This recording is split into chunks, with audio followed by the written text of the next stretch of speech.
The Stargate franchise has some of the best starship designs in all of science fiction, so we have to talk about the likes of the Daedalus-class, Prometheus-class, Asgard vessels, and more. Sit back and enjoy over 1 hour of Stargate Starships lore and information. Grab your popcorn and favourite drink and hit play. If you enjoy these videos, be sure to hit that subscribe button and consider becoming a YouTube member to support the Hangar Bay channel. Okay, dial the gate. Today, we're talking about the X-303 Prometheus-class from the legendary Stargate franchise. Look, this starship gets a bad rap. It is called the worst starship from the franchise, but we think that's a bit unfair. The design, while different from most other sci-fi shows, does make sense given the context of Stargate. So, let's explore the Prometheus-class in detail. Remember, for the latest videos, make sure to hit that subscribe button and let us know what you think of the ship in the comments below.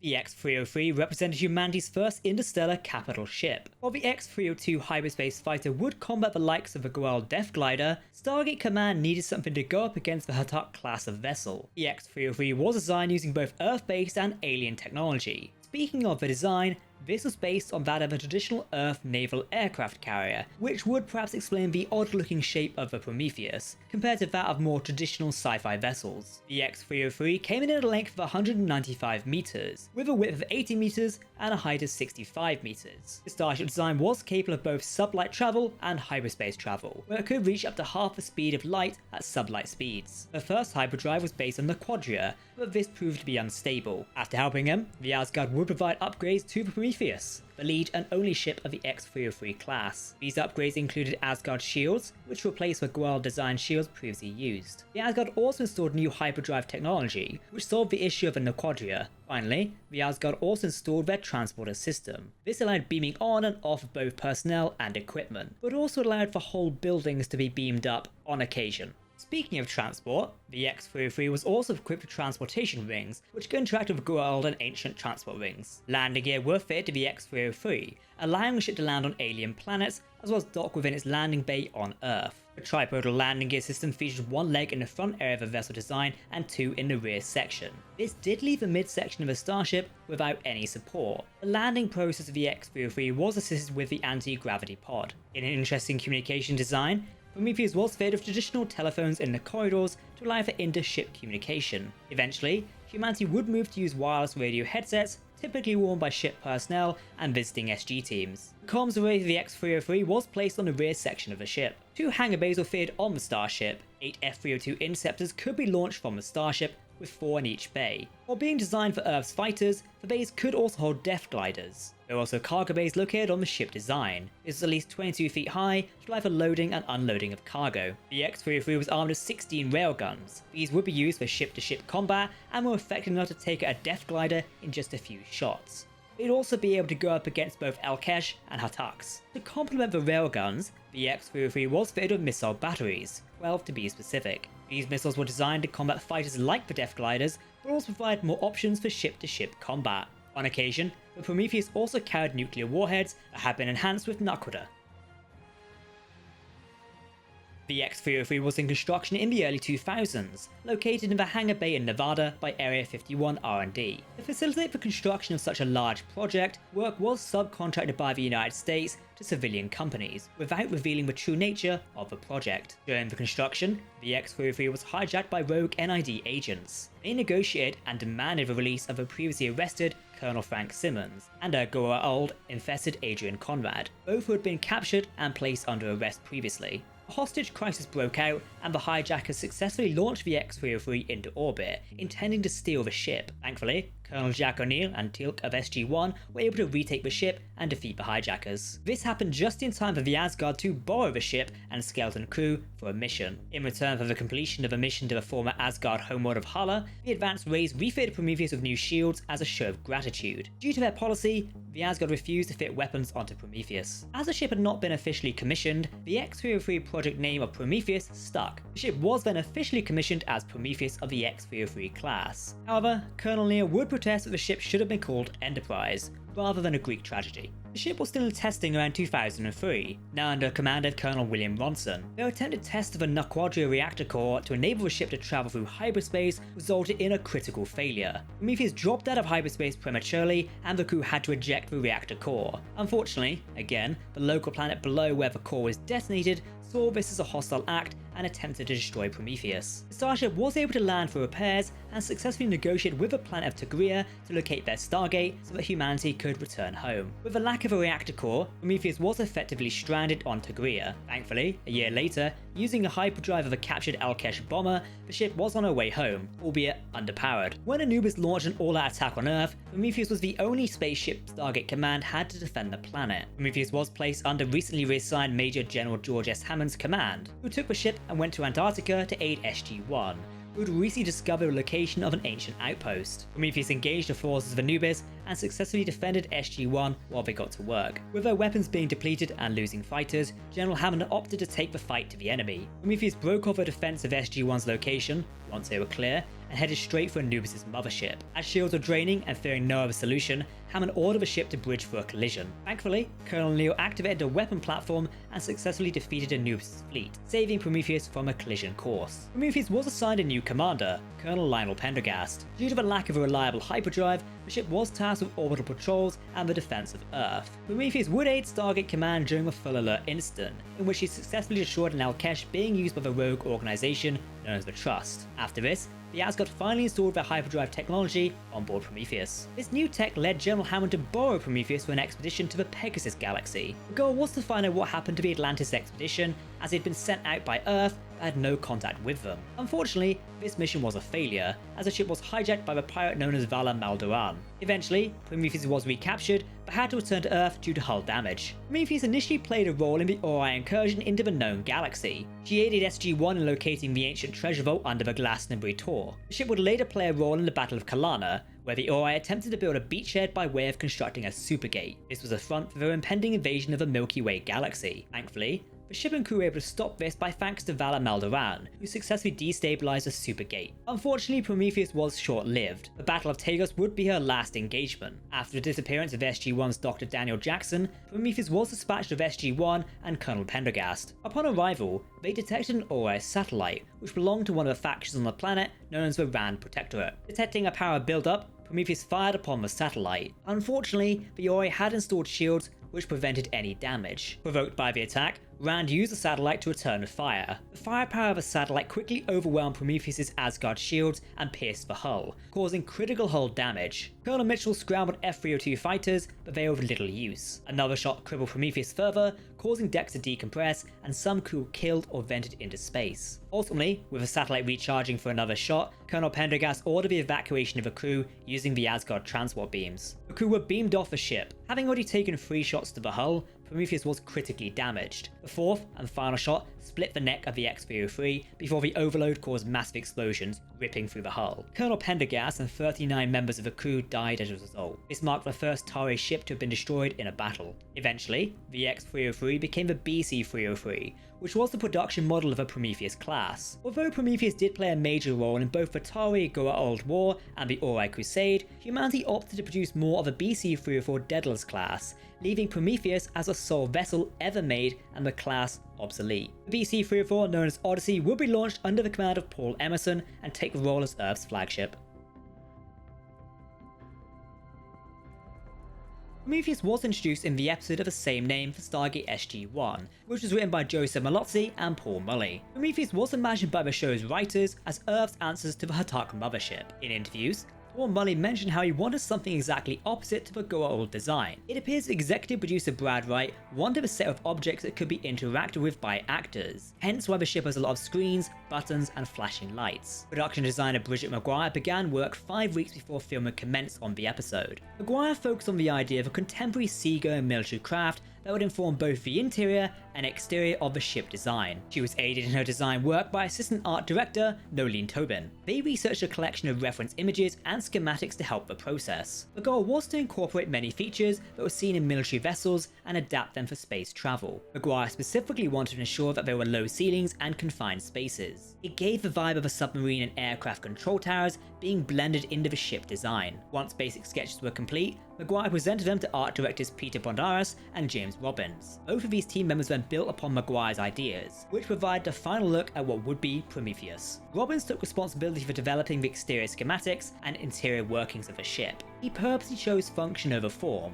which resulted in the ship being utilitarian in design. You can see some of his concept work on screen now. Thanks to Joseph Malozzi's blog, we've linked this in a video description, and we encourage you to explore more of Joe's writings on the Stargate universe. Work on Prometheus continued with construction of filming sets. The set was designed so that it could be built and taken apart quickly. But did you know that sets were multi-purpose? As a cost-saving measure, Prometheus was also redressed to serve as the Daedalus, which was seen in Stargate Atlantis. The set would also be reused for the Daedalus-class ships such as the Apollo, Odyssey, and Korolev. Also, the USS General Hammond in Stargate Universe.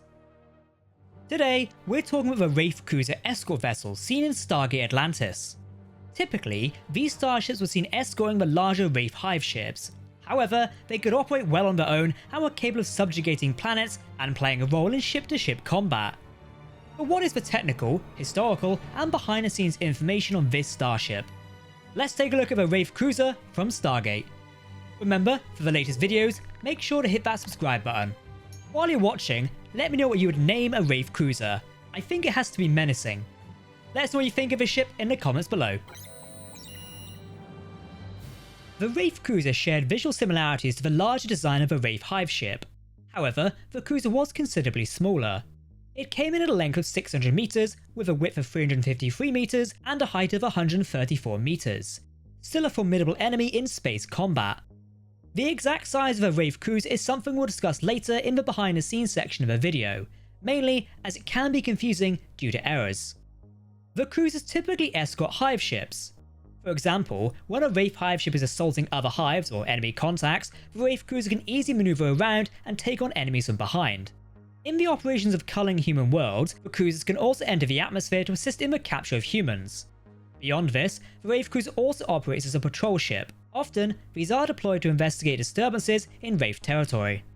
Defense system-wise, the Wraith Cruiser does not possess any type of shield technology. Instead, much like the Wraith Hive ship, the cruiser simply relies on the organic hull to protect itself from damage. We could consider the need for a Wraith or someone with their DNA to pilot the ship to be a defense, much like the Lantean, aka ancient technology, needing the ATA gene. When it comes to combat, the Wraith Cruiser is not the best. For example, humanity's Daedalus-class starship has far superior firepower and shields. The cruiser can be destroyed by railgun firepower and missiles. Even worse for the Wraith, a direct shot from an Asgard plasma beam weapon can tear the cruiser apart. This is the case if critical systems are already damaged. The secondary explosions will then destroy it completely. However, even targeted shots from the plasma beam weapons can cripple systems like the hyperdrive. In terms of firepower, the Wraith Cruiser would use energy-based weapons similar to those on the Hive ships and Wraith Darts. Speaking of Wraith Darts, the cruiser is capable of carrying Wraith Darts on board, which act as fighter support in combat engagements. They are also capable of assisting Hive ships in the culling of planets. While the exact number of Wraith Darts remains unknown, we know they're deployed from a dart bay on the starship. This dart bay also operates like a hangar bay, with a door that will open and close. It can also be used to board the ship via shuttlecraft, such as ancient puddle jumpers. If the Wraith Cruiser was facing destruction, it would launch its dart complement in order to board an enemy ship as a last resort. All Wraith-designed sublight engines are mounted on the lower rear section of the Wraith Cruiser. In terms of faster than light, the cruiser is equipped with a hyperdrive. The hyperdrive aboard the Wraith Cruiser is unique in that it's suspended from the ceiling of the vessel. The hyperdrive control room is the same as the engine room. Several consoles are found on the ground where the crew can oversee the controls. Typically, only 3 crew members were needed to maintain the hyperdrive. While having a hyperdrive installed, the Wraith Cruiser was typically carried into hyperspace with the accompanying Hive ship. Given that we know Wraith starship designs, such as the Hives, need to drop out to recover from the strain of FTL, the hyperdrives on a Wraith Cruiser may be less efficient than the ones on the Hive ship, or the other way around. We currently do not have the relevant information on Wraith hyperdrive technology. With regards to internal locations, the Wraith cruiser was commanded from its bridge. This was of a similar structure to the Hive ship's bridge. Numerous consoles were located around the bridge room for command crew to operate the vessel. These gave access to firing weapons, entering hyperspace, launching Wraith darts, and controlling repair operations. Other locations include the Dart Bay and Hyperdrive Control Room, as we have mentioned. The cruiser likely has different locations, such as crew quarters, limited Wraith hibernation pods, and areas for research, such as multi-purpose rooms. Countermeasures were installed on board. These include, but were not limited to, jamming codes for blocking Asgard-based transporter systems, and then the vessel had a standard self-destruct system. The Wraith cruiser could operate with a minimum of 3 crew members, but was capable of carrying around 800 passengers. It's not precisely known when the Wraith cruiser design began operations in the Wraith fleet. We can presume it would have been around the same time as the emergence of the Wraith as a significant threat to the Lanteans of the Pegasus galaxy. Likely, the cruiser design would enter operation around the same time as the Wraith Hive ship.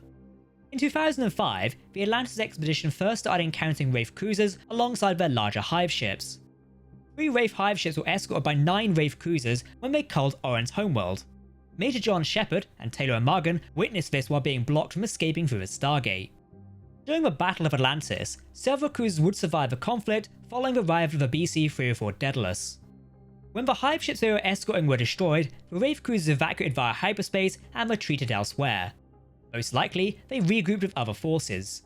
Given the bigger Wraith fleet that eventually showed up, it is likely they formed with them.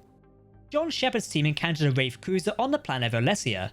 It attempted to cull the prisoners of an island, but was damaged by the shot of an ancient drone weapon from a downed puddle jumper. 2 more cruisers would later reinforce it, while 1 would turn to cull the mainland. 2 Wraith cruisers discovered the ancient Aurora-class battlecruiser and attempted to board it. However, they were destroyed when the ship's self-destruct sequence was activated. The BC-304 known as Apollo would destroy 2 Wraith cruisers when they attempted to follow it through intense lightning storms. Shortly after the Battle of Edwin, the Atlantis expedition observed 2 cruisers fighting each other as part of a Wraith civil war. During the Goa'uld attempt to destroy Atlantis, a distress call is sent out, drawing the cruisers' attention to Atlantis and ending their infighting. The expedition is forced to cloak the city to avoid detection, nearly resulting in a ZPM overload due to an attempt to destroy the city.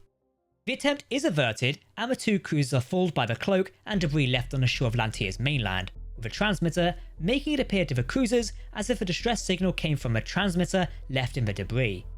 After falling for the trick, the cruisers leave harmlessly. A cruiser later discovered and attacked an Aurora-class vessel used by the Travelers. A retaliatory drone weapon barrage destroyed the cruiser, proving how defenseless they can actually be. At one point, the Atlantis expedition did discover a sunken Wraith cruiser submerged beneath the planet. The Wraith known as Todd, or Guide as some may know them, typically had Wraith cruisers as a part of his fleet. Michael Kenmore, the Wraith-turned-human-turned-hybrid, had a Wraith cruiser in his possession. This served as his mobile base of operations. While it was successful in transporting Michael and his minions to various locations, it was also capable of capturing and holding Atlantis expedition member Taylor O'Margan. However, the cruiser would meet its end when it went toe-to-toe with the USAF Daedalus. It was crippled and eventually destroyed by the Daedalus' Asgard beam weapons. Thankfully, Colonel Shepard had already boarded the cruiser and rescued Taylor and her newborn baby. While the Atlantis expedition generally would encounter the standard Wraith cruiser, there was another smaller version in service. This version was discovered later and would not have Wraith darts, instead being a more transport-orientated vessel. As mentioned earlier, there is some discrepancy between the size of a Wraith cruiser, as we listed earlier in this video, and what it actually looks like on screen. What we mean by this is Stargate Atlantis DVD Collection Issue 76 officially gives the Wraith cruiser a length of 2,500 meters and a width of 1,500 meters. Now, for comparison, an earlier version of the DVD collection gives the Daedalus-class a length of 225 meters and a width of 95 meters. On screen, we can see Wraith cruisers appear to be smaller than the BC-304. It appears to be approximately a third of the size. However, despite this, the DVD collection lists the cruiser as being both larger than the BC-304 and an ancient Aurora class, which itself is listed as being upwards of 3,000 meters. So what actually is the dimensions of the Wraith cruiser? Some consider the Daedalus-class to be around 700 meters long, and the cruiser to be around 600 meters. We actually get a good visual indication of the size of both ships in Atlantis Season 2's The Siege Part 3. This is when the Wraith cruiser flies overhead of a Daedalus. It seems issues with the VFX scaling caused issues with the correct sizing of a Wraith cruiser in Stargate Atlantis. Essentially, it seems the sizes we've listed in this video in the technical section are the correct sizes of a Wraith cruiser. James C.D. Robbins was the concept designer of the Wraith cruiser, along with other Wraith designs for Stargate Atlantis. On screen, you can see some of James's designs for the Wraith fleet. Of course, you can see the concept of a crashed cruiser from one of the Stargate Atlantis episodes, the Defiant one. As you can see from the concept art of the Wraith ships, these change drastically from what would appear on our screens. As is likely the case with sci-fi and visual effects, sometimes what the design is on paper changes massively to what we finally see on screen in shows like Stargate. It would have been really fun to see some of these original Wraith concepts appear on our screen. I say this especially regarding the Wraith scoutship concept, on screen now. That would have been very fun, especially as it looks like some sort of bat-like design, or perhaps reminiscent of a Ratus bug. Today, we're talking about one of the most powerful starships in the Stargate franchise, this being the Asgard O'Neill-class warship. Designed for the sole purpose of combating the scourge known as the Replicators, the O'Neill dwarf humanity's Prometheus and Daedalus-class starships, as well as Goa'uld Hatak-class ships. Remember, for the latest videos, make sure to hit that subscribe button. Let us know what you think of the ship in the comments below. Don't forget, if you want early access to these videos and support more work here on the Hangar channel, consider hitting that join button to support our videos directly.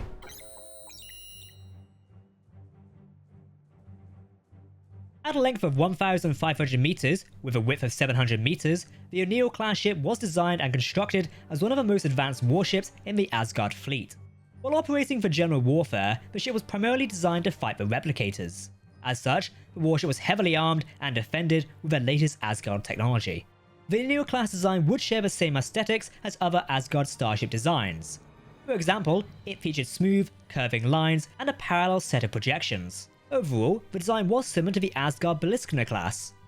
Another common design choice, which is present on other Asgard vessels, is the presence of a distinctive hammer-shaped hull design. The hull of the O'Neill class was a new development by the Asgard. A new alloy comprised a combination of naquadah, tritium, and carbon. This would create the most robust material the Asgard knew of and used to create the hull of this class of starship design. Propulsion-wise, the O'Neill class was fitted with advanced hyperdrives that were far superior to those installed in the previous line of Asgard ships, the class. These are quite possibly the most efficient and fastest hyperdrives ever constructed in the Stargate franchise. For example, these hyperdrives proved to be capable of traveling between the Milky Way galaxy and Ida galaxy in only a matter of hours. An O'Neill-class ship was able to tow the Earth vessel Prometheus back into Earth's orbit in a mere matter of seconds, yet this was across 1,200 light-years. The Prometheus would later be towed to the Ida galaxy in less than a day. Maneuverability-wise, the O'Neill-class was highly maneuverable during space combat. For example, during a battle of P-37-229, the participating O'Neill-class ship was able to make sharp turns at high speeds, while engaging in dogfighting-style tactics, despite its massive size. This high level of maneuverability allowed the Asgard O'Neill class to fare far better than the other vessels of the Allied fleet, of which most were destroyed. Two main engines would propel the O'Neill class ship at the rear. They appeared to have a similar design to that of the class. Weapon system wise, the O'Neill class was armed with 4 powerful ion guns. 2 of these were visible on both the ship's wings, and 2 more were positioned at the ship's bow, which could retract into the ship's hull. The iron weapons were designed to penetrate the shield systems of both replicated starships and the upgraded Goa'uld ships developed by Anubis. Given the O'Neill class was designed to fight the replicators, it made sense that these cannons were the only known energy weapons capable of destroying replicated blocks, which is what the Scourge was made up of. Traditionally, they had been impervious to energy weapons. While never tested, the threat of them being able to take out an upgraded Goa'uld Hatak was made, meaning they could likely deal with those shields and systems. Speaking of shields, the O'Neill-class starship design would possess the most powerful designed shields ever made. They were capable of withstanding multiple hits from both the primary weapon of an Ori warship as well as secondary pulse weapons. Both of these weapons were capable of destroying a Hatak-class ship in just a few hits. As one of the last great designs of the Asgard race, the O'Neill class possessed the most advanced technology of the known galactic races. It made the class of ship one of the most powerful designs in the known universe. The only real threat to an O'Neill class appeared to be the Ori warships, designed and built with ascended knowledge. With that said, the only time an Ori warship is bested in an O'Neill class, it had the advantage of 4 ships to 1. Still, we never know if an O'Neill class ship was destroyed or not.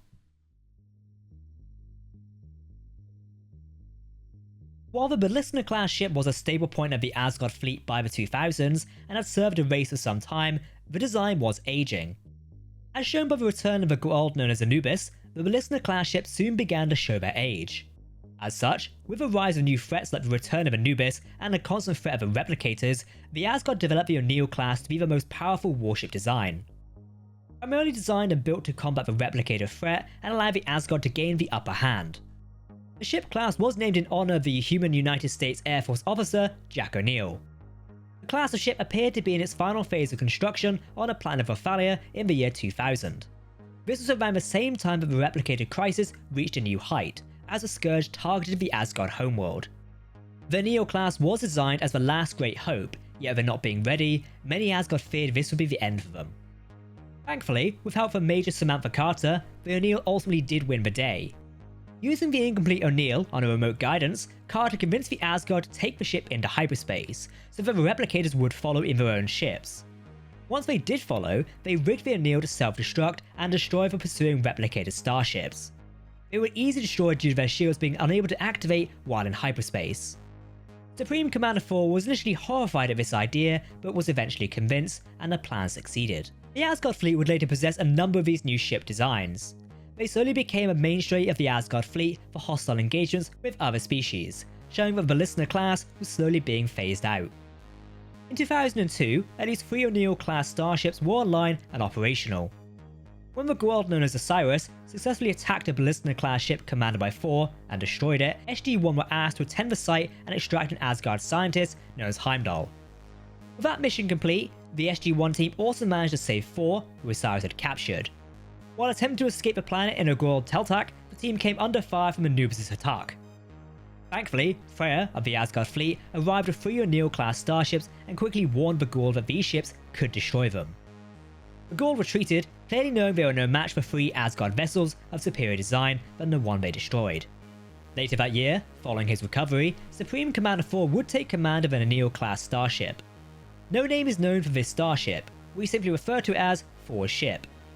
The ship would transport Prometheus back to Earth and then to the Ida galaxy of the Asgard planet Hala. This was at the request of the Asgard to have humanity help them trap replicators in a time dilation field. Thor would continue to use the ship for some time, however, he later preferred to use the Asgard science vessel known as the Daniel Jackson. In 2004, it is shown that the Asgard fleet is now majority composed of O'Neill-class warships, as multiple ships engaged the replicators in the Battle of Aurelia. One ship, the Valhalla, was under the command of Aegir. In 2006, one O'Neill-class ship under the command of Visir took part in the Battle of P-37-229, commonly known as the Battle of the Supergate. This ship fought alongside the Allied fleet against the Ori warships, which were invading the galaxy by way of the Supergate. While fighting valiantly, it is unknown if Visir's O'Neill-class ship did survive the engagement, mainly as it is never seen again and Visir is later on board the Odyssey.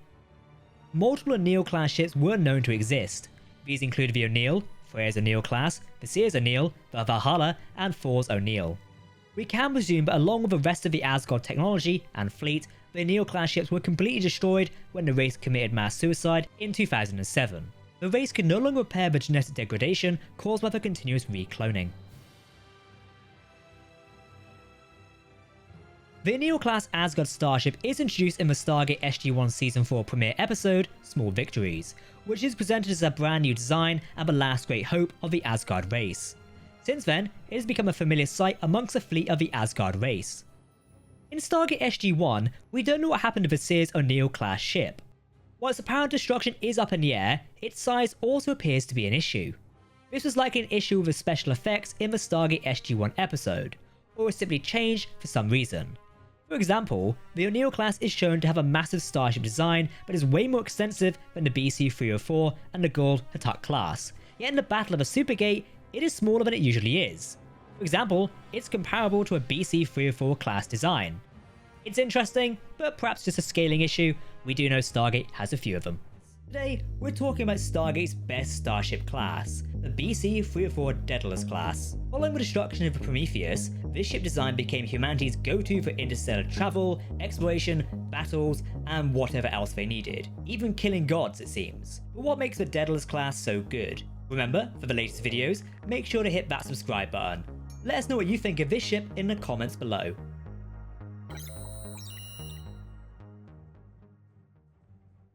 The BC-304, more commonly known as the Daedalus-class, was humanity's second interstellar starship design, the first being the short-lived BC-303 Prometheus-class design. We've previously done a full breakdown of a Prometheus here on the Hangar Bay, so make sure to take a look at that one following this video. Following the launch of the Daedalus, the flagship of the BC-304 and class namesake, Homeworld Command opted to pursue the Daedalus class due to its better design structure and functionality compared to that of the Prometheus class of ships. Whilst you watch this video, we leave you with a question if you're a fan of Stargate. Which ship would you rather command? For myself, I think it has to be the Odyssey. Comment your answer down below. Compared to the Prometheus class design, the BC-304 differs significantly, both in technology and design. The Prometheus was originally constructed by reverse engineering Goa'uld technology, along with also salvaging equipment and eventually being upgraded by the Asgard with their far superior technology. This all changed with the BC-304. Humanity opted to incorporate Asgard technology in the Daedalus class design. As such, all ships were fitted with Asgard shields, sensors, transporters, and intergalactic hyperdrive technology. The BC-304 class is measured at 650 meters long, with a width of 367 meters and a height of 135 meters. This makes the ship roughly the same size as a Wraith cruiser. It should be worth noting that the Daedalus class size has been a constant debate within the Stargate fandom, as the ship was originally believed to be 200 to 225 meters long. We'll explore this more in our behind the scenes section. Stay connected for that. The 304 could support a crew of around 200 individuals, but the ship could operate with just a minimum crew of 4. Armament-wise, the BC-304 initially carried 32 railguns, 16 VLS missile tubes, which in turn could carry a payload of cruise missiles. Dependent on loadout, the 304 could also support Mark III, Mark IV, and Mark IX nuclear missiles. The BC-304 Apollo was outfitted with a special weapons platform called Horizon. We presume Horizon was a converted cargo hold of the Apollo. Power-wise, the Starship class was fitted with Earth-developed Nakoda generators, as well as an Asgard power core. 304s could be boosted with the use of an Alteran 0-point module if one was available. In terms of embarked craft, the 304 could support a complement of up to 16 F-302 fighter interceptors in the hangar bay. The Daedalus class actually had 2 hangar bays, one on either side of the ship. While the F-302s may be the main ships in the hangar bay, the area is large enough to support ancient puddle jumpers as well as Wraith scout ships, and Elkesh is able to just about fit into the hangar bay. In 2007, the Asgard would finally gift their weapon technology to humanity. This allowed a fleet of Daedalus-class warships to be upgraded with Asgard beam weapons. This proved to be an extremely effective weapon addition to the BC-304 class, as it made it one of the most technologically advanced starships in the Milky Way galaxy. Since 2007, this technology has been incorporated into the base design of all BC-304s in production by Homeworld Command. The design of the Daedalus class would be improved on with each new ship and upgraded over time, much like the Prometheus. In the case of the George Hammond, which was completed in 2009, the ship was built as an upgraded Daedalus. The Hammond featured a heavier superstructure around the bridge, bigger 302 fighter bays, and improved reverse thrusters. These new engines allowed the Hammond to land in smaller spaces easier. New railguns were also fitted to the ship. Speaking of landing, the BC-304 class was able to land on planets, it seems. On more than one occasion, we've seen a Daedalus class landing on the pier of the city ship of Atlantis. The Daedalus landed there on its first visit to the Pegasus galaxy, and then the Odyssey landed in the same location upon visiting the city. Based on this, we could presume a BC-304 has a similar landing gear setup to that of the X-303 Prometheus class of vessel. In 2005, the first vessel of the BC-304 class, the Daedalus, rolled off the production line. In common Navy tradition, the Daedalus became the namesake of the BC-304.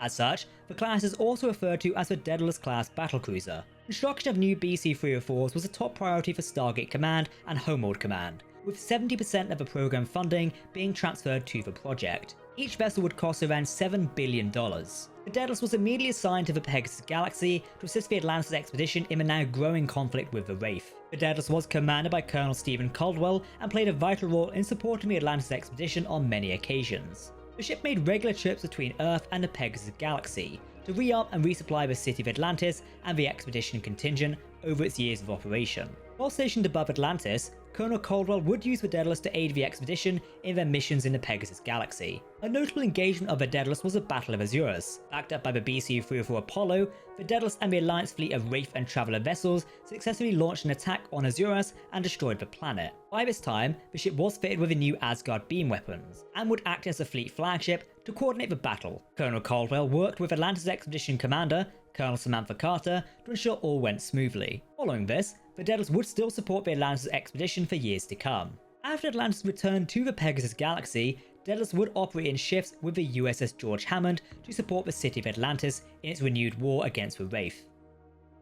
With the Daedalus constantly on supply runs between Atlantis and Earth, humanity needed another ship to defend itself. The second BC-304 was launched in 2006 and commissioned as the USAF Odyssey. Placed under the command of Colonel Paul Emerson, the ship was intended to protect Earth as well as deal with the Aleutian Alliance and eventually the Ori. The Odyssey proved to be one of the most important Daedalus-class ships for humanity. The ship would assume the role of Earth's flagship, following the destruction of the Prometheus in 2006. Her first mission was to bring home SG-1, due to the Stargate system being compromised. This mission proved that the 304s were more than a match for Gould Hatak vessels. The Battle of P-37229 saw the Odyssey sustain severe damage as a result of its engagement with the Ori fleet during the Battle of the Second Supergate. It was this battle that also saw the loss of the BC-304 Korolev, the Russian Daedalus-class ship, when it was caught between two Ori mothership energy beams and destroyed. The Odyssey eventually makes it back to Earth after another mission of SG-1 on Chulak. Seeking the technology on board, the Aleutian Alliance attempted to hijack the Odyssey. This was unsuccessful, but did cause damage to the ship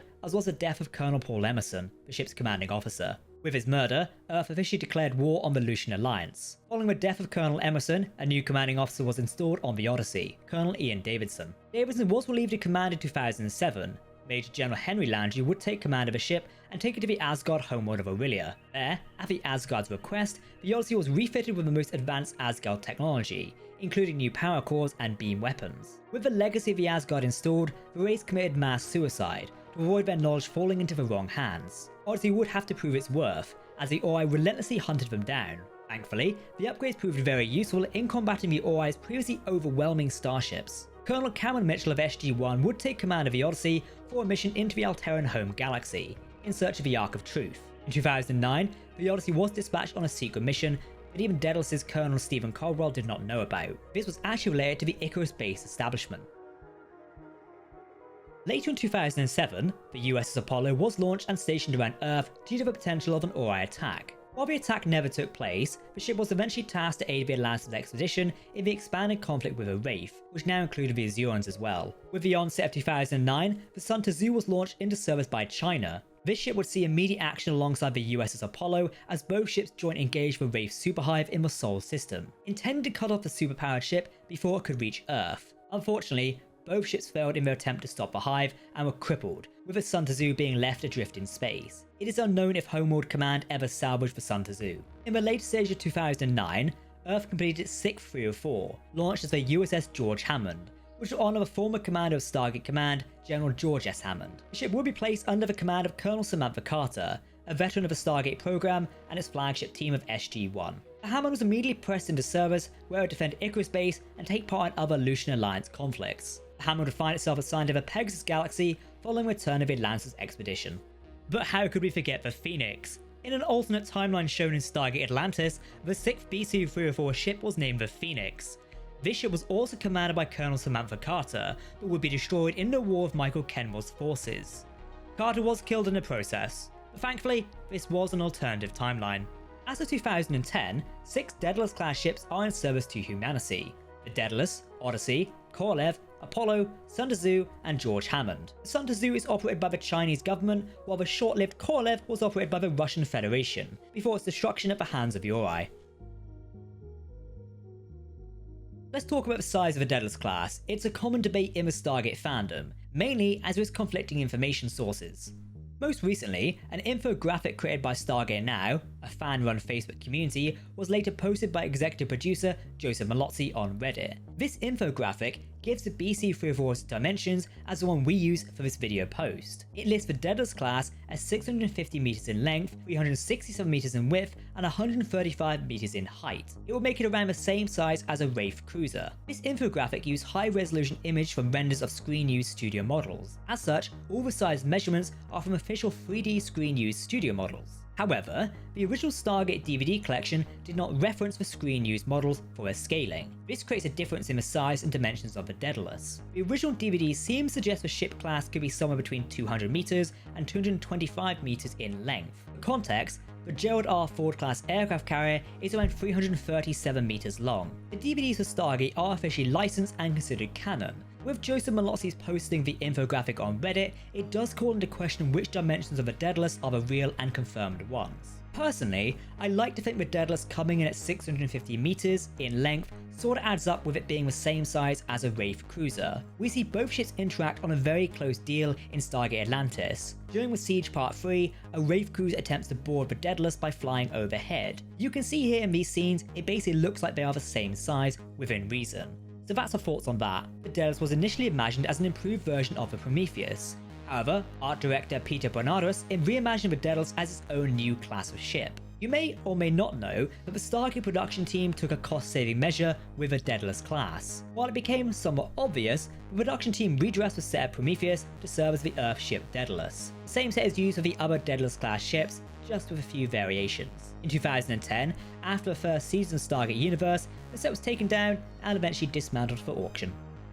Today, we're talking about a starship that was feared, a starship that was once a sign of prestige and power for the Goa'uld system lords. In this Stargate Starships Explained video, we're breaking down the Hangar-class mothership. This starship served as the main capital ship class employed by most Goa'uld system lords. However, with the advancement of technology by other races, the Hangar would soon fall behind compared to other galactic powers. Remember, for the latest videos, make sure to hit that subscribe button. If you want to support the research and development of the Hangar-based videos, consider hitting that join button to get early access and more perks. Let us know what you think of this ship in the comments below. The Hangar-class mothership measured at 700 meters in length, 650 meters in width, and 350 meters in height. The design of this mothership consists of two sections. The main section was the golden triangle base pyramid, which was built into the center of the vessel. As was the case with most Goa'uld technology, it was evocative of an Egyptian pyramid. This section contained the majority of the primary systems, as well as the command areas and the glider bay. The outer structure of the mothership housed the vessel's weapons. The weapons installed on the vessel were vast in terms of the armament. Around 60 high-power staff cannons were scattered around the exterior superstructure. These cannons were multi-purpose in design, being able to be used for ship-to-ship combat or orbital bombardment. Defense system-wise, the shields of the Hangar-class vessel were able to protect them from significant damage. When it comes to ship-v-ship combat, the shields can withstand extended amounts of firepower from other Hangar vessels. They're also strong enough to withstand both the radiation and heat from the corona of a blue giant for around 9 hours. They were even strong enough to withstand a Nakoda-enhanced Mark 12A nuclear warhead with 1,000 megaton yield. This did not seem to affect the strength of the Hangar shields. While strong, the shields are no match for vessels of superior designs, such as the Asgard, Tolan, or later Tari ship weaponry. Even worse, the Ori motherships made light work of Hataks, as their shields were unable to withstand the power of the Ori main weapon. Later designs of Hangar vessels, such as the ones used by the Goa'uld known as Anubis, featured upgraded shields that could withstand the firepower of an Asgard Ballistina-class warship without taking any damage. However, the Asgard did warn that the same shields would not be as effective against their new O'Neill-class warships. The motherships were still vulnerable to ancient drone weapons, with drones seemingly able to bypass the shield design. While serving as a mothership, the Hangar was also designed to house a large contingent of depth gliders. These fighter craft were able to be used as fighter screens or for other tactical maneuvers. The depth gliders were stored in the glider bay, allowing for both easy access for the pilots and easy deployment from the craft. While not in service, the depth gliders were stored in racks to save space. Deployment consisted of dropping down the racks to the runway, and the gliders were shot out of the launchers that sent them out at high speeds. While the design may be different depending on the age of a Hangar vessel, all gliders enter and exit from the aperture on the base of the pyramid core, underneath the superstructure. A Hangar-class vessel typically kept around 12 wings of depth gliders on board. However, the vessel was also able to deploy Al-Kesh bombers and store Teltec transports on board. Engine-wise, the Goa'uld motherships use sublight engines to move around. The design of these engines is quite advanced. While invisible on the external surfaces of the Hangar, they were also able to manipulate inertia along the given vectors. For example, these engines can easily take a Hangar to 5% of light speed and velocity where planets come in and out of view within a few minutes. One vessel was able to go from Saturn to Earth in just a few minutes. A hyperdrive was standard on all these vessels. The system was able to propel a Hangar through hyperspace at 32,000 times the speed of light. While advanced, the system is incapable of intergalactic travel. For example, it would take over 125 years for a vessel of this design to move from a distant galaxy and return to the Milky Way galaxy. The standard Hatak design did not possess a cloaking device. However, a fleet of vessels built by the System Lord Sokar and under the control of Apophis was outfitted with cloaking devices. They were used during a meeting with Heror at the site of an alien minefield in the Tobin system. It seems this technology was rare, as after the death of Apophis in 2001, no other Hatak vessel is known to have used a cloaking device. Passive systems installed include communications, main computer cores, ship sensors, transportation devices known as ring transporters, and more. Later Goa'uld Hataks were able to be fitted with the Asgard beaming technology, thanks to Anubis discovering how to build it. Still, the rings were used quite effectively.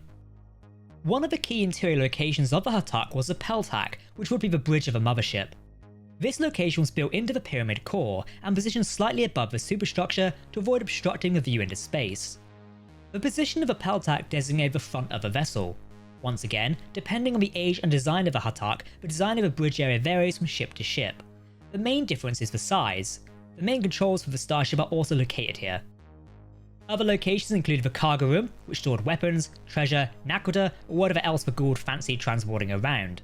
These cargo rooms were large enough to carry multiple Stargates, as well as the dial-home devices.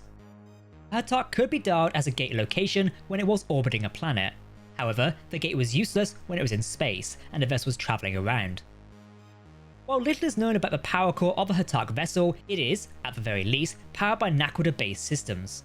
This was consistent with most Goa'uld technology. It is known that starships of this class do have an emergency power core. Even though the Hatak typically carried around 2,000 Jaffa troops, along with a typical Goa'uld Lord and their personal staff, the vessel could be operated by a minimal crew of anywhere from 1 to 12 people. While you're watching, what Stargate vessel should we cover next? Comment your answers down below. The design of the Hatak class mothership has been in service to the Goa'uld for quite some time. Some of the oldest classes of Hatak vessels, such as the ones used by the Supreme System Lord Ra, were around 10,000 years old. It's worth noting that while similar to the Pyramid landing ship, it is a different vessel. The landing ship is actually known as the Cheops-class warship, a design we'll look at another day. During the course of their reign over the Milky Way galaxy, the Goa'uld would use multiple Hataks to assert their power over their subjects. The Hatak vessel performed multiple roles for its operators. These range from being an attack ship, a death glider carrier, a long-range warship, and a troop carrier. Apophis, who rose to power as an extremely powerful Goa'uld system lord following the death of his brother Ra, would command 2 Hataks during his attempted invasion of Earth. While Apophis would command one of the Hataks, his Goa'uld son, Chlorel, would command the other. The lead Hatak was able to withstand a nakoda-enhanced nuclear warhead launched from Earth. SG-1, led by Colonel Jack O'Neill, was able to gate aboard Chlorel's vessel and successfully infiltrate the starship. While fighting through the vessel's complement of Jaffa soldiers, they were able to take the Goa'uld Lord hostage and pilot the Hataks closer together once they had exited hyperspace above Earth. SG-1 disabled Chlorel's Hatak, gated aboard Apophis's vessel, and disabled the shields using grenades. After rigging C4 to one of the vessels, they escaped via Death Glider fighters.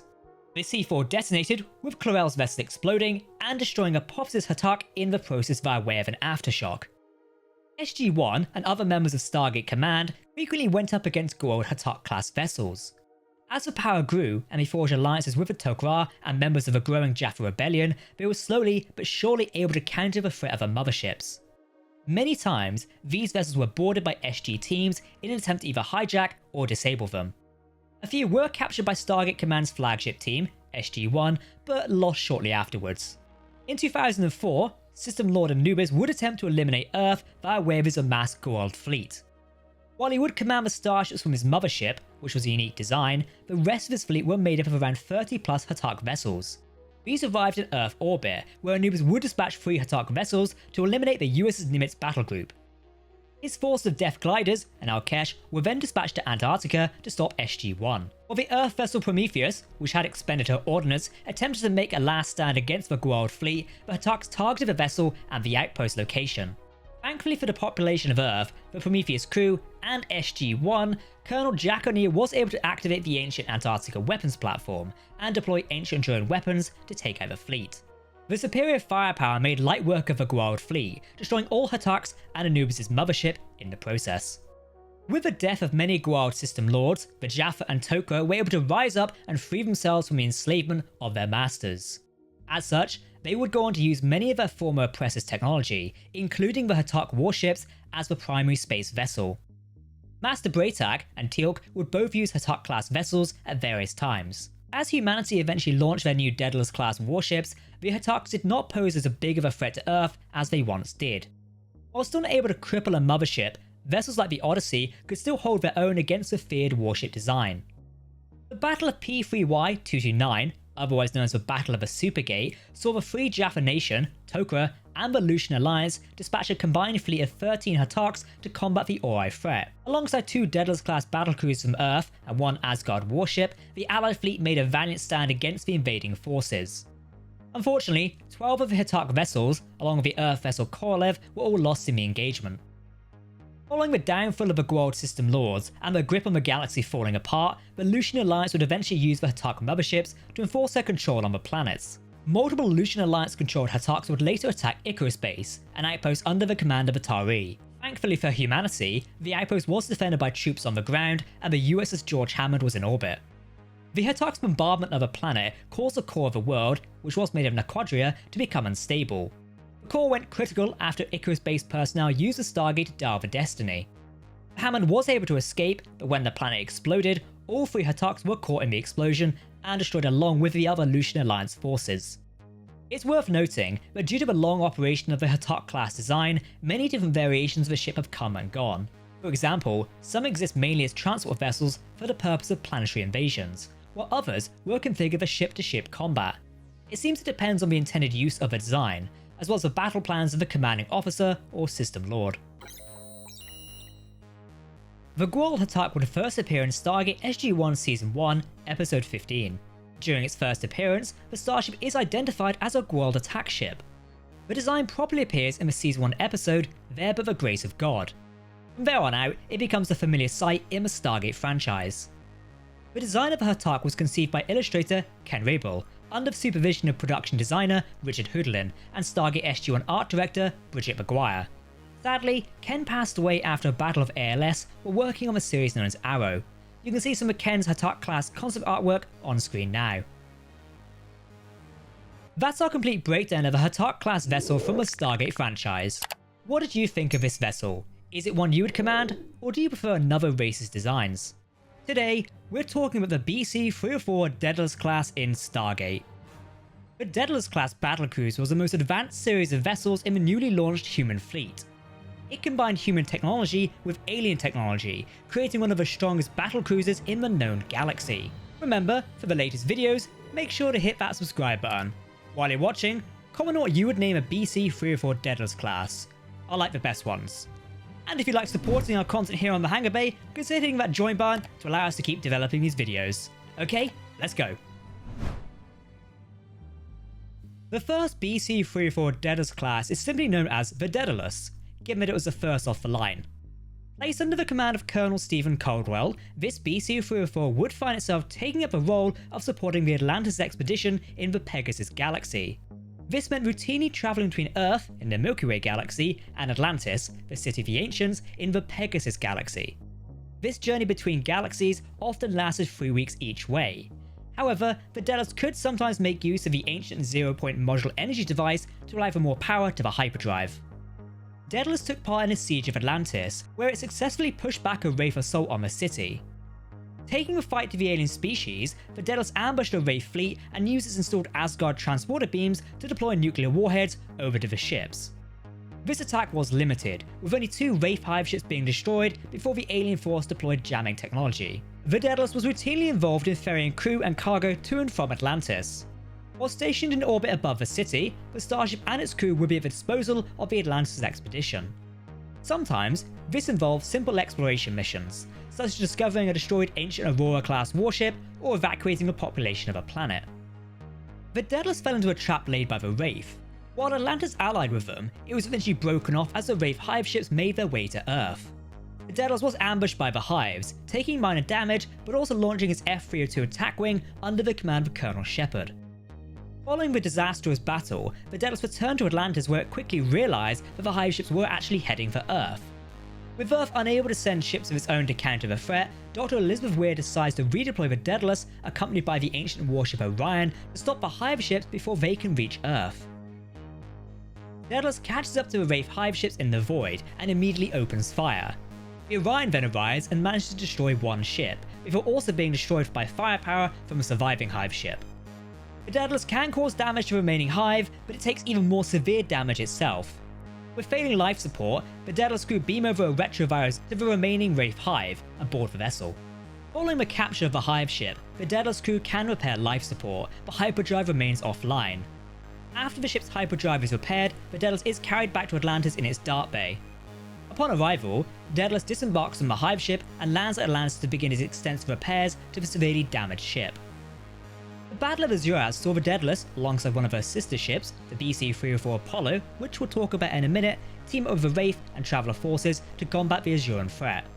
During the battle, the Daedalus operated as the flagship of the combined fleet, with both Colonel Caldwell and Colonel Sam Carter coordinating the fight as well as the ground operations. The mission was a success, with the Azuran fleet and the homeworld being destroyed.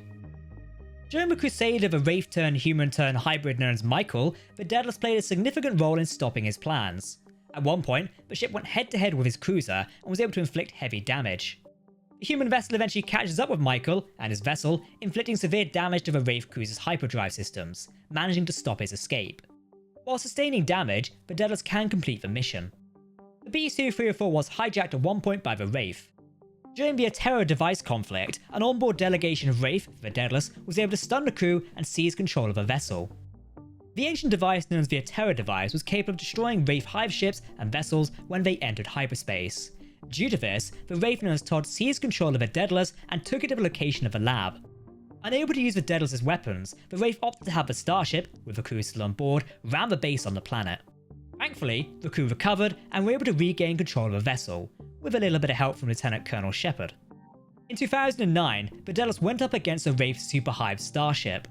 This was a Wraith Hive ship that was upgraded with ancient zero-point modules. The Daedalus ended up having to engage the Starship, even though the vessel was entirely using its Asgard beam weapons, which had been proven quite effective against other Wraith Hives, or motherships, and about anything else. It barely scratched the surface of the Super Hive. As a result, the upgraded Hive ship opened fire and caused critical damage to the Daedalus. This attack destroyed hyperdrive control systems, meaning the Daedalus would need to undergo extensive repairs before it could fight again. As the new decade of 2010 came around, the Daedalus remained under the command of Colonel Stephen Caldwell. It would routinely still assist the Atlantis expedition when in the Pegasus Galaxy, as well as assist SG-1 when in the Milky Way Galaxy. The Daedalus also appeared in an alternate reality. This alt-reality Daedalus was commanded by an officer known as Colonel Sobel. This ship possessed an alternate reality drive, which allowed the Starship to shift into parallel universes. The original crew had abandoned the vessel due to the malfunctioning drive. The true origins, and fate of its Daedalus-class, is not really known. The BC-304, known as Odyssey, was the second Daedalus-class to roll off the assembly line. Following the loss of the X-303, known as Prometheus, the Odyssey took up the mantle of being Earth's flagship, meaning she was usually around for planetary defense of Earth and the exploration of the Milky Way galaxy. The Odyssey routinely worked with SG-1 on various missions. Odyssey took part in the Battle of P-37-229, aka the Battle of the Supergate, where alongside the Korolev, an Alliance fleet, it combated the Ori warships that came through the Supergate. While able to hold its own, the Odyssey was no match for the power of the Ori and was eventually damaged. Under Emerson's command, the Odyssey withdrew to enact repairs and ensure someone was alive to warn Earth of the Alliance defeat. The ship would recover Colonel Mitchell and Colonel Carter from the battle. Later, in 2006, the Odyssey would ferry SG-1 and resources to the Pegasus Galaxy, as SG-1 wanted to investigate Atlantis in their quest to stop the Ori. While in the Pegasus Galaxy, the Odyssey was investigating a black hole and was forced to perform a slingshot maneuver to escape a Wraith Hive ship and complete its mission. The result of this mission was the Ori Supergate, which the Ori forces previously entered the Milky Way galaxy through, being switched off, as well as the destruction of both the Ori warship and a Wraith Hive ship. Due to the advanced nature and design of a BC-304 class, it became a target for other factions in the Milky Way galaxy. The Odyssey was investigating reports of another Supergate in the galaxy, but fell into a trap by the Lucian Alliance. While attempting to escape the firepower of 3 Hatok-class vessels, the Odyssey was chased into a minefield and sustained damage, disabling the ship. The The Starship was boarded by members of the Lucian Alliance, and the crew was taken hostage. The hijackers attempted to force Colonel Carter to repair the ship, and gun down Colonel Paul Emerson as a warning. Eventually, the ship was recovered by the crew thanks to Colonel Mitchell and Dr. Jackson. With the hyperdrive fixed, the Odyssey departed back to Earth. The mission was overshadowed by the murder of Colonel Emerson, and in fact Earth had now declared war on the Lucian Alliance. The Odyssey was placed under the command of Colonel Ian Davidson, who played a significant role in dealing with Ori forces and the world known as Baal. Major General Henry Landry also took command of the ship to travel to the Asgard homeworld of Aurelia. There, the Asgard species installed their legacy via an advanced computer core on board the Starship. After this, the species committed mass suicide due to nearing extinction. The Odyssey was essentially entrusted with their legacy. Due to the energy readings the Asgard core emitted, the ship had to outrun the Ori forces. There was also some shenanigans with a time dilation at one point. Thankfully, this was resolved, and the Odyssey made it back to Earth with the Asgard computer core. The information learned and the new plasma beam weapons installed on board were soon shared with other Daedalus-class vessels, allowing them to take advantage of the Asgard beam weapons. Odyssey was dispatched under the command of Lieutenant Colonel Cameron Mitchell, an SG-1, to the Alteran home galaxy, in the search for the Ark of Truth. While coming under attack from Ori forces and dealing with an onboard replicator outbreak, the ship was eventually saved when the Ark of Truth revealed the true nature of the Ori to their followers. After this, the Odyssey journeyed home to Earth. The last we knew of the Odyssey was that it was on some secret mission in 2009. This was classified, and other commanders, such as Colonel Stephen Caldwell, were unaware of its actual mission. The third Daedalus-class battlecruiser was given to Russia and named the Korolev. This starship was rushed into service due to the US government wanting to maintain control of the Alpha Stargate. While mostly operational, the Korolev was not adequately tested. Colonel Chekhov took command of the starship and headed to Camelot to recover Lieutenant Colonel Cameron Mitchell and Dr. Daniel Jackson. From there, the starship joined the BC-304 Odyssey and an alliance fleet of Asgard, Tok'ra, and Free Jaffa at P3Y-229. Alongside her sister ship, the Odyssey, and the Alliance fleet, the Korolev took part in the Battle of the Supergate as Ori warships came through and began their crusade. While initially able to hold its own, the Korolev was fatally caught between two energy beams from two Ori warships. This immense power overloaded the Korolev's shields and caused almost instantaneous destruction of the Daedalus-class. Thankfully, Colonel Mitchell and Dr. Jackson were able to escape, but Colonel Chekhov died with his crew. 6 other crew members were able to escape using the Asgard beam transporters. Due to its destruction, the Korolev is unique as being the only BC-304 not to be outfitted with the Asgard plasma beam weapons. The Russians were also in no rush to replace the Korolev, both due to the high cost and how short the Korolev actually survived. The USS Apollo was the 4th BC-304. This Daedalus-class was assigned to the 2nd Tactical Wing, and like the Daedalus, was deployed to the Pegasus Galaxy to assist the Atlantis expedition. After the completion of its first Pegasus missions, the Apollo was mainly assigned to Earth, while also assisting Atlantis on occasion. Colonel Ellis was the commanding officer. Before the mission to Atlantis, the Apollo was rushed into service when several Ori warships made their way towards Earth. Thankfully, the starship never saw combat against the Ori fleet, due to them staying outside the solar system. Apollo's first mission to Atlantis was to deploy a first strike against a species known as the Azurans. These replicators had begun building a fleet of warships to attack Atlantis and others within the Pegasus Galaxy. Under orders from the International Oversight Advisory, the Apollo launched the Horizon weapons platform at Azuras. This effectively nukes the planet to destroy the Azurans' shipbuilding capabilities. The strike is marked as a success. The Azurans tried to attack Atlantis following the attack on their homeworld, and the Daedalus-class Apollo did attempt to defend it. When a Stargate satellite weapon was launched, the Apollo took fire and sustained damage to its shields. The ship later deployed its F-302 wing to assist in moving an asteroid to block the energy beam. Following the departure of the ancient city ship, the Apollo searches for the city and eventually locates it. The Apollo and Daedalus team up for the Battle of the Azuran homeworld, which we covered earlier in the video. Following the destruction of the Azurans, the Apollo returned to Earth, where it assisted the NID in investigating a replicator issue on the planet. This also involved Colonel Shepard and Ronan Dex. The Daedalus-class would then defend Earth alongside Sun Tzu against the Wraith Superhive. While sustaining heavy damage, resulting in the Apollo needing to make a month-long journey to the nearest Stargate, the starship was presumed repaired and still in service following the battle. The 5th Daedalus-class to enter service was a BC-304 known as the Sun Tzu. This starship was placed under the command of the Chinese. It was in service and active by 2009. Due to not appearing on screen in the Stargate franchise, very little is known about the Starship. In-episode information reveals that the Sun Tzu, alongside the BC-304 Apollo, was dispatched to intercept the Wraith superhive, which was en route to Earth. While both 304s engaged the superhive, it was with little effect.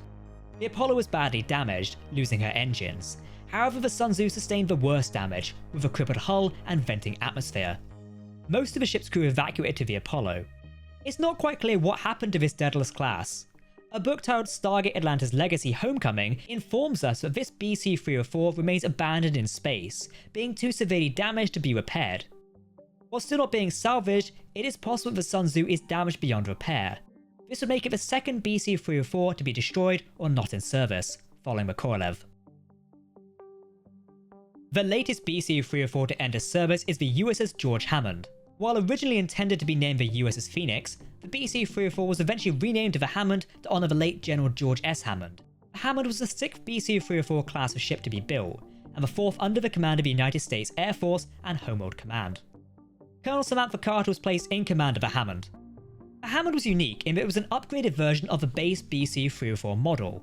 While still a Daedalus-class, the Starship featured a more heavily armoured superstructure around the bridge, as well as a larger and wider 302 hangar bay.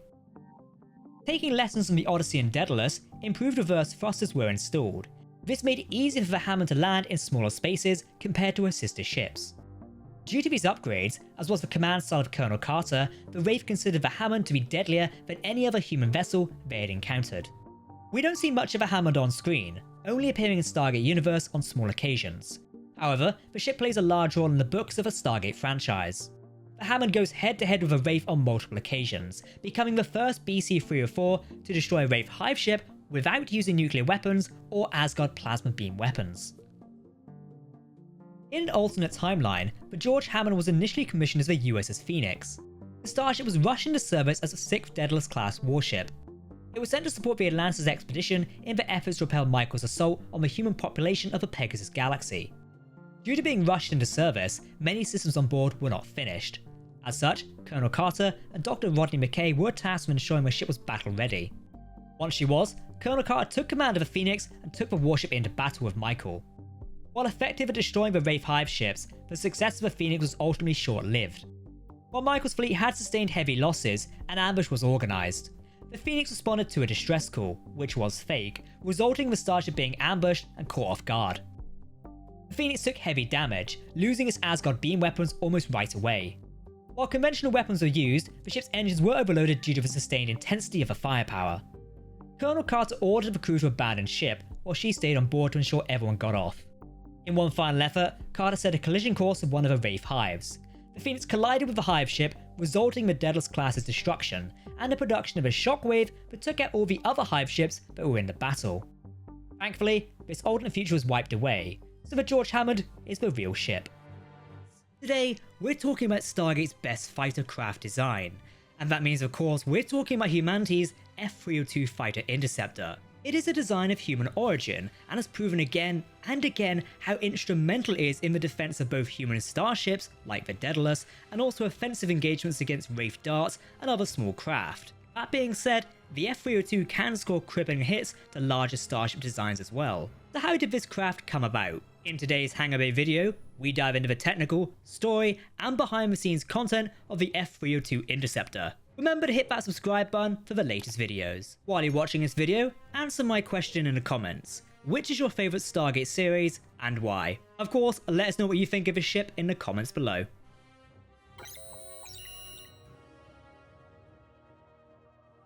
At a length of 14.26 meters, a wingspan of 26.17 meters, and a height of 5.92 meters, the F-302 Fighter Interceptor was designed as an air and space superiority vehicle, initially built and operated by the United States Air Force under the eyes of Stargate Command and later Homeworld Command. The multi-role fighter was designed to operate with a crew complement of 2 personnel, one being the pilot and the other being the co-pilot. However, the craft could successfully operate with just a pilot on occasion. The pilot would operate the craft in flight and deal with weapons, while the optional co-pilot has been displayed as operating comms equipment, sensors, and information uplinks.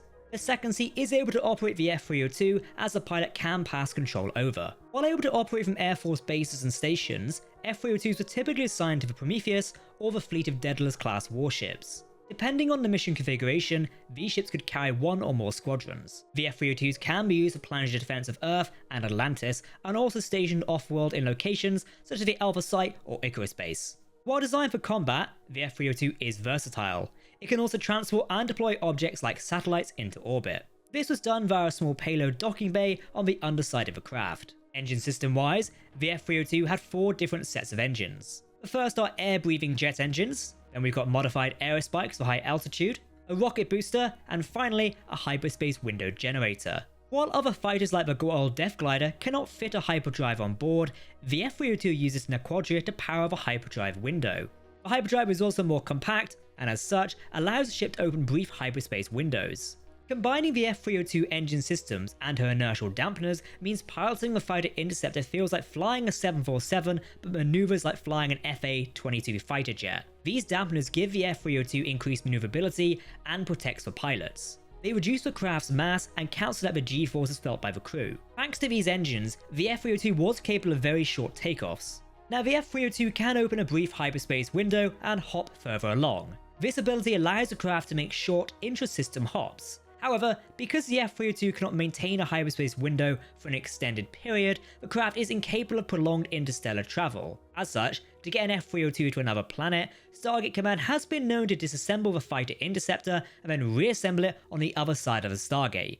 Another way is to have a carrier ship like the Daedalus-class ferry fighters along. The prototype of the F-302, the X-302 hyperspace fighter, successfully reached Mach 6 inside Earth's atmosphere at an altitude of 30 kilometers. The X-302 used a modified aerospike engine at high altitudes. It's presumed these capabilities were most likely inherited by the F-302, along with other systems like the inertial dampeners. The F-302's armament features highly effective dual railguns. Modified AIM-128 air-to-air missiles complement this. These missiles have warheads enhanced with Naquadah, meaning they can inflict heavy damage to capital ships such as the hyperdrive systems of Wraith Hive ships. To increase the damage of the F-302, its loader can be fitted with nuclear weapons to increase their effectiveness against various targets, such as motherships. This is not a standard feature of a fighter design and has been noticed as taking some time to install correctly. A feature of a fighter interceptor is the heat-seeking ordnance. For example, many pilots can be heard using a brevity code, FOX-2, when firing missiles from the F-302. This indicates the launch of infrared-guided missiles, as opposed to the radar-guided AIM-120s, which go by the designation of FOX-3. Another advanced system is the sensors and communication equipment on board the craft. The F-302 can send and receive signals between Earth and Jupiter, as well as being further away. In terms of onboard sensors, the F-302 is capable of detecting ships around 600 kilometers around it. While human-built, it is possible these onboard sensors are of Asgard design, like the ones installed on Prometheus and Daedalus-class starships. The F-302s come with a selection of additional features. For example, while the craft does possess standard landing gear, it also has access to 3 grappling cables that allow it to latch onto another object. These cables are designed to withstand considerable strain. This allows the F-302 craft to tow objects far larger than the fighter itself. An example of this is when Major Lawn's team used the F-302s to tow an asteroid above the city of Atlantis. Safety is always a concern. As such, the fighter design has hundreds of safety systems installed to compensate should anything go wrong. An autopilot system can cut in to ensure safety, and an emergency ejection system allows pilots to escape in the case of heavy damage to the fighter craft. Initially, the F-302 fighter interceptor was conceived as the X-302 hyperspace fighter. This was the pre-production designation of what would become the F-302. It was Earth's second attempt at constructing a combat-capable spacecraft. This was done by utilizing recovered alien technology at Area 51. Unlike the X-301 interceptor's initial design, the X-302 was constructed entirely from technology designed and built on Earth. Stargate Command and Area 51 did not want a repeat of the X-301 incident, which was somewhat embarrassing. The X-302 took on a similar profile as Goa'uld Death Gliders. Both the BC-303 Prometheus and the successor human warships, the BC-304 Daedalus-class, were outfitted with a complement of F-302 fighter interceptors. As the Prometheus was the only BC-303 produced, it had a squadron of 8 F-302s stationed on board. However, every Daedalus-class warship would carry twice as many fighters as the Prometheus. The United States provided Russia with the plans for the X-302 hyperspace fighter and the X-303 in exchange for use of the Alpha Stargate. One of the first significant engagements in which the F-302 was used was the Battle of Antarctica. Multiple F-302s were deployed to protect SG-1 in their mission to activate the ancient outpost before Anubis' forces engaged them. Under the escort of Prometheus, the F-302s engaged Goa'uld Death Gliders and Al-Kesh. As more and more Daedalus-class warships were produced, they would all carry F-302s on board. For example, the newly launched and rushed into service Russian Korolev ship would carry a complement of F-302s. Sadly, these were useless as the ship was destroyed in the Battle of the Supergate. Thankfully, SG-1's Lieutenant Colonel Cameron Mitchell managed to escape the destruction of the Starship in one of these fighters. The technology of the F-302 was not perfect. When the Daedalus was transporting members of the Atlantis expedition back to the Pegasus galaxy, a Wraith computer virus hijacked the Daedalus and eventually routed itself to the onboard computer of one of the F-302s. Lieutenant Colonel Shepard and Dr. Rodney McKay managed to use another F-302 to take out the Wraith-controlled fighter and defeat the virus once and for all. Before the events of the Battle of the Void, Colonel Shepard would lead at least 4 F-302s from the Daedalus in an attempt to take out 2 Wraith Hive ship hyperdrives. The fighters were very effective in combat, defeating the Wraith darts that opposed them. Unfortunately, the F-302s could not reach the Hive ships to take out the hyperdrive systems. Shepard ordered the other fighters back to the Daedalus while he proceeded to latch onto one of the Hive ships and hitch a ride. While a bold strategy, it ultimately proved successful, and Shepard would later use his F-302 to take out one of the Hive ship's ventral hyperspace generators. This attack brought time for friendly forces to reach him. The F-302 piloted by Shepard sustained damage, with its whole right wing blown off. During the Battle of Azuras, the BC-304 Daedalus and Apollo launched their F-302 fighter wings, where they would coordinate with the Wraith darts to take out the Azuran Aurora-class battleships. They were mainly targeting their hyperdrive systems. The combined fighting power of the Wraith darts and the human F-302s proved super effective, with only one replicator-controlled ship attempting to make a failed jump to hyperspace. Time and time again, the F-302s proved their usefulness. During the Battle of M2S-445, the Daedalus would dispatch her F-302s, where they would both defend the warship and take out the Wraith cruiser's weapons. The 302s took out the opposing Wraith darts while they were at it. In 2009, a squadron of F-302s was on standby as Earth defense. When the Wraith Superhive threatened Earth, Colonel Shepard had them equipped with nuclear warheads to deal more damage and hopefully destroy the Superhive. Instead, the F-302s were deployed to cover Area 51 from a Wraith dart attack. While successfully defending the Air Force base, all but Shepard's F-302s were lost in the engagement. Shepard would take his F-302 into orbit to take out the Superhive himself. The fighter craft's conventional missiles were enough to blast through the dart bay doors. Shepard landed his fighter and was prepared to detonate the nuclear device. Thankfully, for Shepard, he was stopped by Dr. McKay and rigged the detonator with a remote device. The team then escaped and activated the F-302 nuclear device, successfully destroying the Superhive in the process. Later that year, humanity's Icarus base had a squadron of F-302 interceptors on standby. When the Lucian Alliance attacked the base, Colonel David Telford led the squadron in an attempt to defend the base. He was assisted by another F-302 squadron dispatched from the orbiting USS George Hammond. Ultimately, the planet was destroyed, but thankfully, most F-302s escaped on board the Hammond just as it jumped to hyperspace. Although taking many years to design and perfect, the F-302 proved itself worthy of being Stargate's best fighter design. Stargate SG-1's 6th season premiere episode, Redemption, first introduced the X-302, which would go on to be the F-302. SG-1's set designer, Peter Bodnaris, based the design of the F-302 on the US Air Force stealth fighter known as the F-177A, and the HL-10 aircraft from the 1970s. It was important that the team still left the origins of the Goa'uld Death Glider in the design to be recognisable. Peter and his team focused on creating a realistic-looking cockpit interior for the X-02. You can see this regarding the headrest with its overhead ejection handles and emergency systems. The original concept work for both the Prometheus and the interior of the X-302 was based on aircraft and aircraft carriers. Director Andy Mikita came up with the idea of putting the prop of the X-302 onto a flatbed truck and driving out of a hangar so that it looked like the F-302 taxied itself out to the runway in the Redemption episode. Producer Joseph Malozzi has previously shown off concept artwork of the X-302, which clearly shows the design evolution from a Goa'uld Death Glider inspiration. Not including mentions, the F-302 has appeared in at least 22 episodes of Stargate since its conception as the X-302 in the SG-1 Season 6 episode. Impressive. Today, we're talking about one of the oldest starships, the Destiny from the Stargate franchise. The design is clearly ancient. It was a large starship constructed by a race known as the Ancients. Primarily designed as an exploration starship to travel and explore new worlds, in its time left alone and on autopilot, Destiny had already traversed at least 38 different galaxies by 2009. Here's a question while you watch this video. What would you name the class of Destiny if we presume another ship like it would have eventually been constructed? Let us know in the comments. Remember, for the latest videos, make sure to hit that subscribe button and let us know what you think of this ship in the comments below. If you're enjoying our videos here on the Hangar Bay, why not consider supporting their development? Hit that join button to get early access to videos, behind the scenes extras, and a chance to shape what we create next.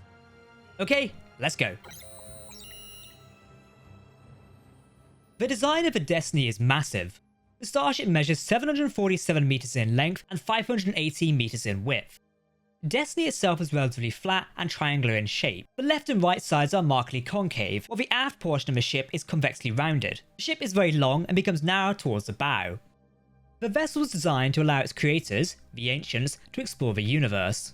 As such, a fleet of seed ships, loaded with Stargates, and the ability to make more, was sent on ahead of Destiny's launch.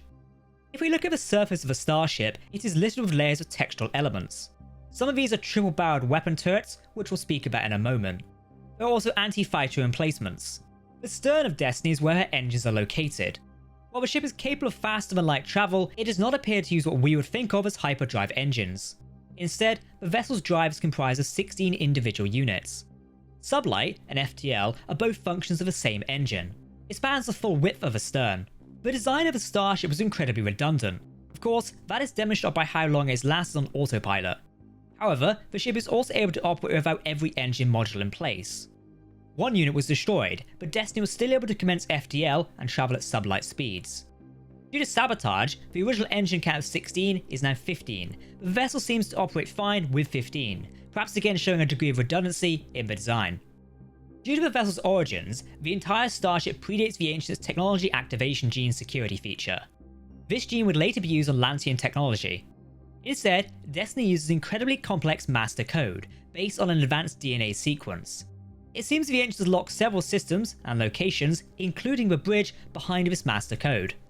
As it was left alone for so long, something had to keep Destiny running. The Ancients installed a highly advanced artificial intelligence. This system was able to fully control and maintain the Destiny. The design of the system even allowed it to adapt to unforeseen circumstances on its journey across the universe. Primarily, the AI oversaw the ship's autopilot. This allowed for course corrections, refueling stops, and also stopping at planets that had been seeded by Stargates. More on this in a moment. The AI can even plot complex slingshot maneuvers around gravitational bodies. While primarily concerned with the existence of this ship, it seems the Ancients designed the Destiny AI to look after the crew. It was able to analyze the human expedition forces, who arrived on board, and anticipate they would need resources to survive. As such, the ship gave them options to locate it. However, it seems the crew's survival is secondary to the primary mission. In addition to basic survival, the AI appears to be capable of interpreting and responding to the emotional states of the crew. It can utilize a ship-wide neural link to manipulate the crew's minds, projecting scenarios into their minds for various purposes. The AI can be overridden from a bridge. Users of the master code seem to be able to override any of the AI's functions, despite its objections. It seems Destiny's computer systems, which work with the AI, are also capable of storing human minds as programs. This connects with the interface chair located in one of the many rooms. Power generation was a key factor in keeping a ship like Destiny running for so long. The Ancients devised a way for the vessels to be literally powered by the stars themselves. It was solar powered, which is one way of explaining it. Destiny's reactors are fueled by absorbing and storing stellar material through a series of ram scoops on the underside of each wing. To accomplish this, Destiny dives into the protosphere of a star, absorbing materials during its fly-through. Generally, the ship selects standard stars, but the vessel is able to use the likes of blue giants, though this is a great risk to the Starship and her crew. In theory, during a recharge cycle using the solar collectors, Destiny has limitless amounts of power. This is because power is replenished almost as quickly as it can be expended. Due to the age of the ship, Destiny can only reach approximately 40% of its original design power capacity when recharging. Although, so far, the only noticeable result of the power shortage is the ship's inability to dial a 9 chevron address. Defensive systems come in the form of energy shields. While advanced in design, they are not as advanced as the ones the Lanteans would use on their city ships and Aurora-class battleships. Still, Destiny's yellow energy shield is able to retain the atmosphere of the ship and resist intense heat from a star. Due to the age and damage of the ship, its shield strength and durability have declined by the arrival of a human expedition force. Still, these shields are highly advanced. Destiny's shields constantly change frequencies in the hope of matching enemy fire. The closer the frequency, the less damage Destiny takes. While designed as an exploration starship, the Ancients' new space was not friendly. Weapons are installed on board. As mentioned, the vessel possesses a vast array of energy weapons which appear to fire yellow bolts. A large number of double-barreled weapon turrets are scattered along the ship's hull. These appear to be anti-fighter weapons, capable of rapid fire and tracking smaller ships to destruction. All larger cannons are on the underside of a vessel's hull. These are significantly stronger than the double-barreled weapons. It seems the design for these cannons was intended for larger targets, such as enemy motherships. Commonly referred to as the main weapon, these weapons can destroy larger targets in a few shots, while also being able to target ground installations for precise damage. Repairs were essential to keeping Destiny operational. It seems the Ancients knew this. As such, maintenance robots were loaded on board. These were small droids that were capable of carrying out repairs on the key ship systems, such as the faster than light engines, but also the large dome structure which is part of the hull. It seems there were potentially a lot of these on board, but likely stored into other cargo bays that have become damaged. There are quite a few interior locations aboard Destiny. These range from, but are not limited to, the engine control room, Stargate room, Kino room, multiple and vast living quarter space, infirmary, hydroponics lab, mess hall, research labs, observation deck, and more. Perhaps the most well-known location is the bridge, which has to be unlocked with the master code. Destiny's bridge is the main command center of the vessel. From here, the ship's automated commands can be manually overridden, such as navigation. Location-wise, the bridge is located at the top of the pyramid section of Destiny, just beneath the forward right section of the roof. As a defense system, the bridge is typically hidden inside the hull. However, it can raise itself upon activation of the main chair console. This gives the crew a forward view. During battle, it will retract back into the hull for protection. At the center of the bridge is a large chair, typically reserved for the commanding officer. Various consoles surround it. Towards the front, 3 workstations are mounted in place. The far left station is for navigational control. Other stations can control ship systems like weapons and more. It appears that operating a bridge requires a significant amount of power for the vessel, as well as reserve power, the ship's onboard AI will retract and lock down the location. Another key location is the Stargate room. Notably, the Stargate on board Destiny is older and different from the ones found in the Milky Way galaxy. It seems Destiny's Stargate is the first generation of gate designs created by the Ancients. This is even more evident when the seed ships, which are the automated ships sent ahead of Destiny, are found to be seeding the galaxies with the same design. Destiny's Stargate, while allowing access to the vessel, was also planned to allow the crew to explore the galaxies that the seed ships had traversed, giving the original crew the opportunity to learn more about new worlds outside the Milky Way galaxy. Destiny's Stargate has the unique feature of being the only known gate with a unique 9 chevron address, to access it from outside its normal range. It seems this also operates as a code to access the vessel. While able to dock with seed ships, Destiny was also equipped with 3 ancient shuttles. Originally, 3 were docked on board, however, only 1 was operational as of 2009. Given the ship's size, it was capable of carrying a large crew and passenger complement. While able to operate with no minimal crew, thanks to the AI system, Destiny is capable of carrying around 1,000 passengers on board. Technically speaking, the Starship's onboard database was also vast in design. As well as containing information about the ship itself and the technology aboard it, it also records the sensor data that the ship takes when scanning planets.